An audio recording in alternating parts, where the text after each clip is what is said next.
Joining me here, we're back here on the program on a big news day, is my colleague from the NFL Media Group, Ian Rapoport. How you doing, Ian? I'm doing. It's been a couple weeks, you know? This has been insane. So where did this all come from with Tyreek Hill? I woke up this morning, I see your tweet, I'm like, get the hell out of here. I had to look for the blue check mark to see it wasn't one of those fake accounts that use your name and likeness and stuff. So I first heard about this on Saturday, actually, that something was not, and I didn't know what it was, but it was something is not right between the Chiefs and Tyreek Hill. And as far as I was concerned, you know, things were going along swimmingly. They were doing a contract extension. They were working things out. He was going to get paid in the low 20s. And then the Davante Adams contract numbers came out, and Tyreek Hill did not like those very much because he wanted to be basically wanted the Chiefs' offer to be bigger than it was. So when Davante Adams' contract came out, he was like, well, I should be the highest paid, and my numbers need to be a lot higher. And they were like, well, actually, his numbers are, 3 years, 66 over the first three. That's the most relevant. But that break really led to some frayed feelings, I guess, some tension. And so, they went back and forth. They realized it wasn't well. Agent Drew Rosenhaus got permission to seek a trade. And I think once it was clear what the Chiefs could get in return, then we were off to the races. So what the Chiefs got in return from Miami was the best offer, or did anyone else come in and blow him away, but Tyreek wanted to go to Miami? What was that, best you can tell? First of all, yes. Tyreek wanted to go to Miami. That was his preferred destination, and that was really the place, that was in the driver's seat. I think the Jets did a good job of offering a competitive package, not their first rounder, but 2 second-rounders and more. Basically, if you line up the draft charts, it was similar. So, yes, the Jets, the Jets were in it. I just never felt like they were really in it because I kept hearing all along Tyreek Hill wants to go to the Dolphins. So when everyone said the Jets, I'm like, yes, I get it. But he wants to go to the Dolphins, and generally the player can have a strong say in where he goes because he's going to be the one agreeing to the contract. So why didn't the Chiefs pay Tyreek what he wanted to keep him?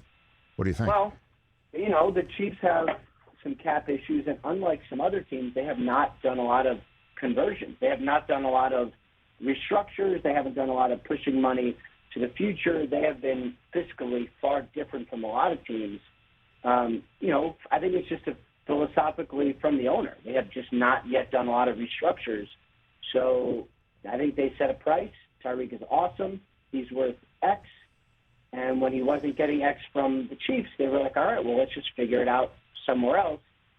And I honestly think it's a place where everyone can be okay with it because it's such a huge offer for the Chiefs. They can take a player they drafted and developed and paid and reload a little bit. What do you think about the Packers? I mean, they obviously have multiple picks thanks to trading Davante Adams to where Adams wanted to go. Where were the Packers in all this?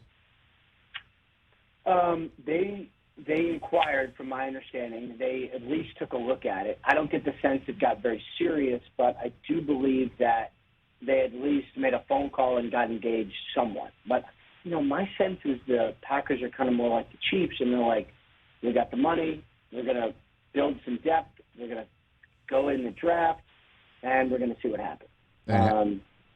So I really feel like they're going to draft and develop.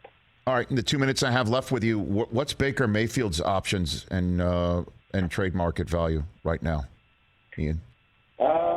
He's got some options. I think it more has to do with whether or not the Chiefs will eat some money.